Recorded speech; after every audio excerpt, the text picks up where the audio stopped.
Soy la cadete de primer año Alejandra Conde Martínez, perteneciente a la Escuela Militar de Enfermería. En esta ocasión, en los ejercicios militares de aplicación y prácticas de la especialidad 2020, vamos a hablar acerca de los signos vitales.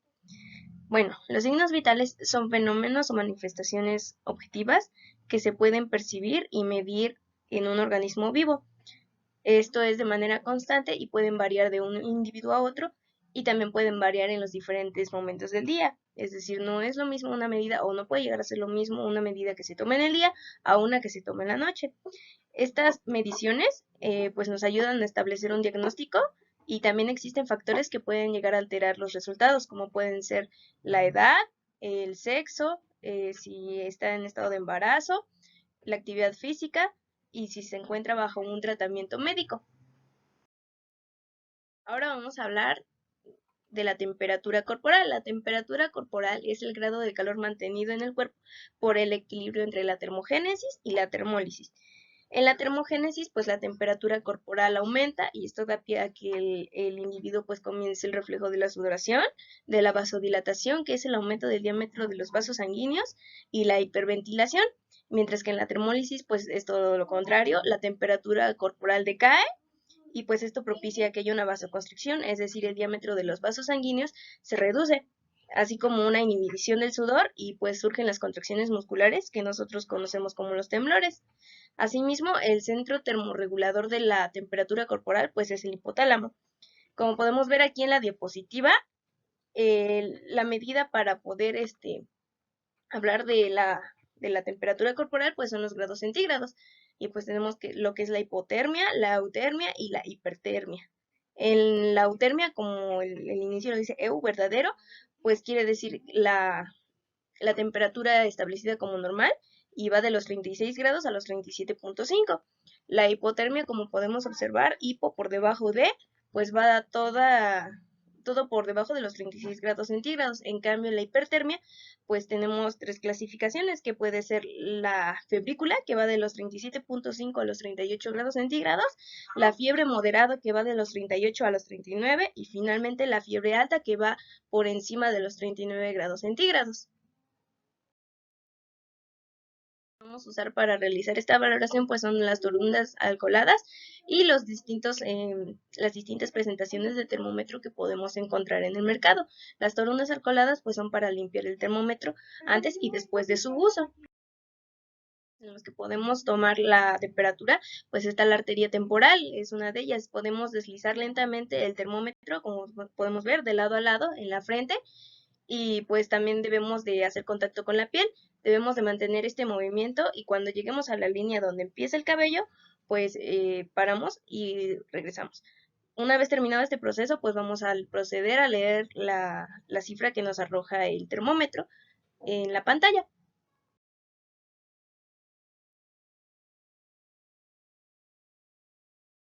Vamos a enderezar el canal auditivo jalando el oído hacia atrás y hacia arriba. Después vamos a introducir la punta del termómetro con dirección del ojo opuesto y también el óvulo del oído.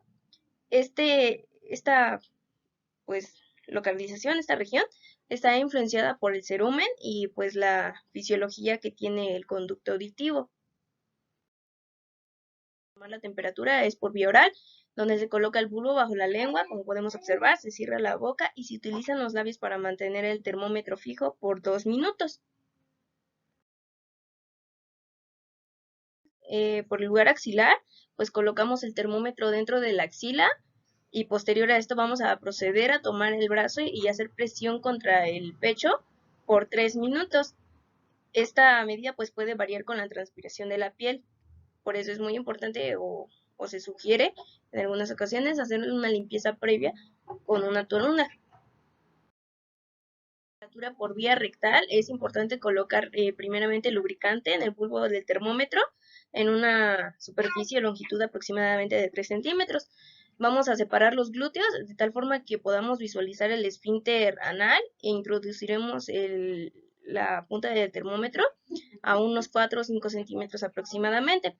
Vamos a sostenerlo aproximadamente 2 a 3 minutos y luego procedemos a retirar. Hablar acerca del pulso. El pulso es la onda sanguínea generada por la contracción del ventrículo izquierdo del corazón. Podemos encontrar el pulso central y el pulso periférico. El pulso central o frecuencia cardíaca se toma en el tórax y pues tiene que ver con la región del vértice del corazón. Es la única que se toma directamente del corazón, la frecuencia cardíaca. Por otro lado, también tenemos el pulso periférico, que es cualquier otro pulso que hayamos lejos del corazón, es decir, en cualquiera de las extremidades.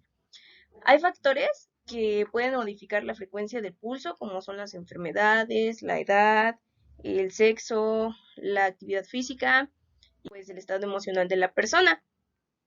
Ahora, para hacer la valoración del pulso, pues vamos a utilizar nuestras manos limpias, van a estar secas y van a estar tibias, es muy importante que estén tibias. Vamos a dejar a la persona reposar aproximadamente 10 a 15 minutos para que el pulso pues no salga alterado, salga lo más normal posible. Se va a seleccionar el sitio donde se tomará, como podemos ver en la imagen, y más tarde vamos a ver cada uno de esos sitios. La persona debe estar en una posición cómoda, puede estar sentado, y pues vamos a usar el dedo pulgar y el dedo medio para percibir las pulsaciones. Es muy importante no usar el dedo pulgar. Lo normal en el pulso es encontrar de 60 a 100 pulsaciones por minuto. Una bradicardia es la cantidad que está por debajo de los 60 pulsaciones por minuto, y lo contrario, que es una taquicardia, que se encuentra arriba de las 100 pulsaciones por minuto. También encontramos otros factores como es el ritmo. Puede ser un ritmo regular cuando percibimos un sonido como tac, tac, tac, tac, donde es constante, a uno irregular donde pues no hay un sonido constante. Puede ser tac, tac, tac, tac, tac, tac. Es algo irregular. También vamos a encontrar dentro de las características del pulso pues la amplitud. Y pues también vamos a hablar de que hay un pulso saltón o podemos percibir un pulso saltón cuando el volumen sanguíneo pues alcanza un nivel más alto de lo normal. Asimismo, cuando no podemos percibir ese pulso, pues decimos que es imperceptible. Bueno, dentro de los lugares donde podemos percibir el pulso, podemos hallar la temporal, que esta explora la arteria temporal, como podemos ver, se palpa sobre el área de la sien, en la zona temporal, y pues podemos observar también que se encuentra delante del pabellón auricular.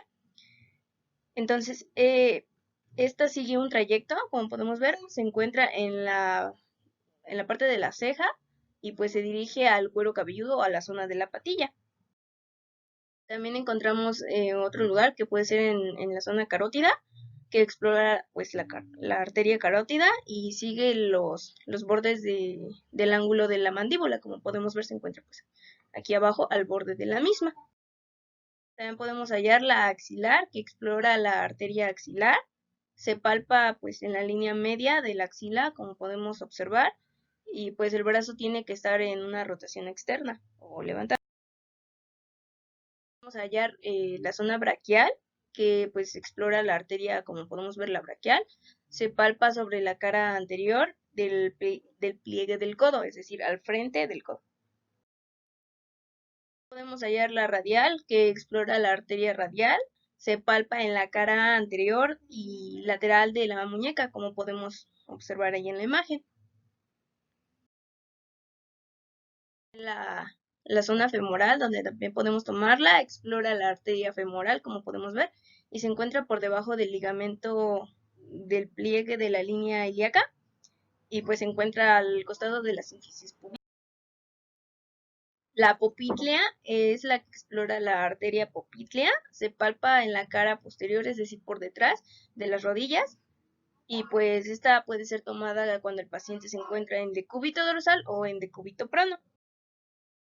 Tenemos también lo que es la tibial posterior, y pues es la que explora la arteria tibial posterior por detrás pues del maléolo interno, y también se encuentra en el tendón de Aquiles, o se encuentra sobre el tendón de Aquiles. Tenemos también el lugar, la zona pedia, que explora la arteria pedia, y aquí se palpa pues el dorso de los pies, como podemos observarlo. Ahora vamos a hablar de lo que es la frecuencia respiratoria. La frecuencia respiratoria pues es el número de veces que una persona respira por minuto. Entonces, esta frecuencia respiratoria está regulada por el bulbo y la protuberancia del encéfalo y lo hace a través del ciclo respiratorio que está compuesto por dos fases. Y la primera es la fase de la inspiración, donde introducimos aire, como podemos ver en la imagen. Al introducir aire, pues nuestros pulmones se expanden, lo que hace que nuestros músculos se contraigan, los músculos de las costillas, y el esternón se eleve. Asimismo, cuando introducimos aire, pues el diafragma se contrae y se aplana. La segunda fase es la fase de la expiración, donde hay una salida del aire y como podemos ver en la imagen, hay una relajación de los músculos de las costillas intercostales, el esternón baja y el diafragma sube, o sea, se relaja. Asimismo, podemos encontrar un patrón respiratorio cuando nosotros valoramos la frecuencia respiratoria, que tiene que ver con la frecuencia, el volumen, el ritmo, el esfuerzo y la presencia o no de ruidos. La frecuencia normalmente va de 12 a 19 respiraciones por minuto. La bradipnea es cuando esas respiraciones por minuto son inferiores a las 12 y la taquipnea es cuando las respiraciones van o superan los 19 respiraciones por minuto. La apnea es la ausencia de respiración. También podemos encontrar en el volumen la hiperventilación, que es la respiración muy rápida, y lo contrario es la hipoventilación, que es la respiración pues muy lenta. En el ritmo podemos encontrar que las respiraciones pueden ser rítmicas, pueden ser profundas o pueden ser superficiales. En el esfuerzo podemos hallar o no la disnea, que es la sensación desagradable y dificultosa de respirar. Y los ruidos pueden ser normales o adventicios. Se realiza pues observando las veces que el tórax se levanta por minuto y pues de esta se puede realizar mientras se toma el pulso de la persona o la temperatura, siempre y cuando la persona no se percate para que la valoración pues no salga alterada, salga lo más normal posible. Se tiene que valorar todos los aspectos que ya vimos en el patrón respiratorio, como son la frecuencia, la profundidad, el ritmo, la calidad y pues también podemos valorar la eficiencia de las respiraciones que se realizan.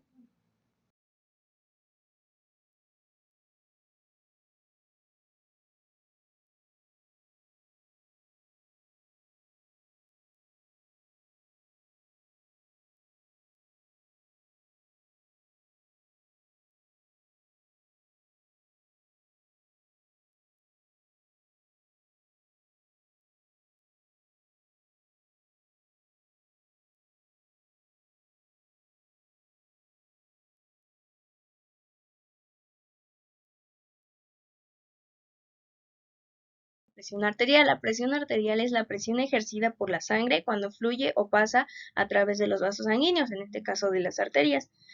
La presión arterial pues tiene un ciclo cardíaco donde hay una sístole y una diástole. La sístole es donde hay una contracción, donde la sangre es bombeada o eyectada a través de los vasos sanguíneos mayores.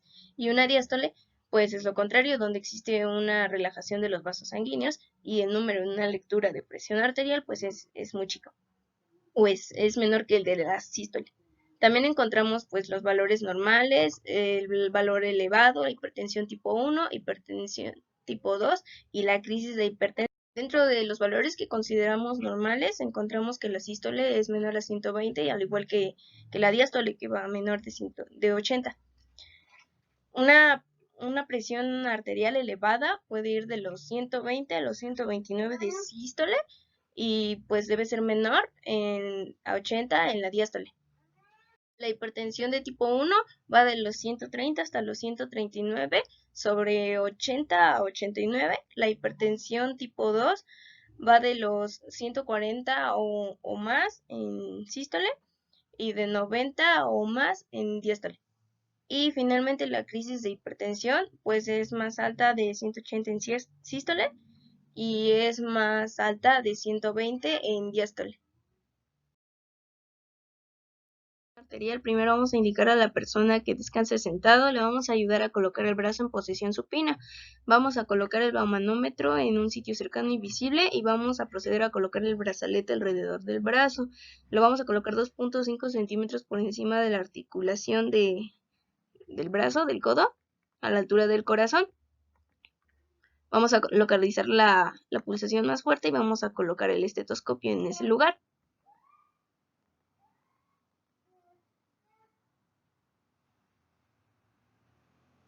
Vamos a presionar la perilla hasta elevar el mercurio a 20 o 30 milímetros de mercurio. Y pues esto va a hacer que dejemos de percibir las pulsaciones. Vamos a proceder a aflojar el tornillo de la perilla y el primer latido pues va a ser la sístole. Vamos a ir aflojando el tornillo hasta escuchar el segundo sonido, que va a cambiar fuertemente, y esa va a ser la presión diastólica. Finalmente vamos a dejar escapar todo el aire y vamos a proceder a retirar el material. Una vez que terminemos de retirar el material, vamos a proceder a realizar las anotaciones correspondientes, y posterior a esto vamos a dejar al paciente en una posición cómoda. De la saturación de oxígeno. La saturación de oxígeno es la medida de la cantidad de oxígeno presente en la sangre, o mejor dicho, la saturación de oxígeno de la hemoglobina arterial, o sea, en la sangre arterial. Hay niveles de oxígeno y estos se miden por porcentajes. El porcentaje que se considera normal va del 95 al 100%, la hipoxemia va de menos del 90%, y la hiperventilación es cuando hay un aumento de la frecuencia respiratoria, es decir, respiran más rápido, y pues con esto hay una disminución de los niveles de oxígeno en la sangre. Podemos valorar la saturación de oxígeno por dos vías. La primera es la gasometría arterial, donde se obtiene una muestra y pues a partir de ella se miden los niveles de gases que contiene la sangre en ese organismo, y se mide pues el oxígeno y el dióxido de carbono. Y por otro lado también tenemos el pulsosímetro, que es el instrumento de la saturación de oxígeno. Primero vamos a limpiar la superficie del sensor, y esto se realiza con un paño suave de algodón. Una vez que lo hayamos limpiado, lo vamos a colocar en el dedo y vamos a asegurar que el sensor quede pues a la altura de la uña, como podemos ver en el video. Debemos tener las uñas bien limpias y sin restos de esmalte, ya que esto pues puede alterar la medición. Vamos a ponerlo y vamos a evitar realizar movimientos, y una vez detectado pues el pulso, el sensor nos va a arrojar la medida de saturación de oxígeno, y también nos puede arrojar la frecuencia cardíaca. Finalmente, y ahí están las fuentes por si alguno gustara consultar. Y eso fue todo. Muchas gracias. Hasta la próxima.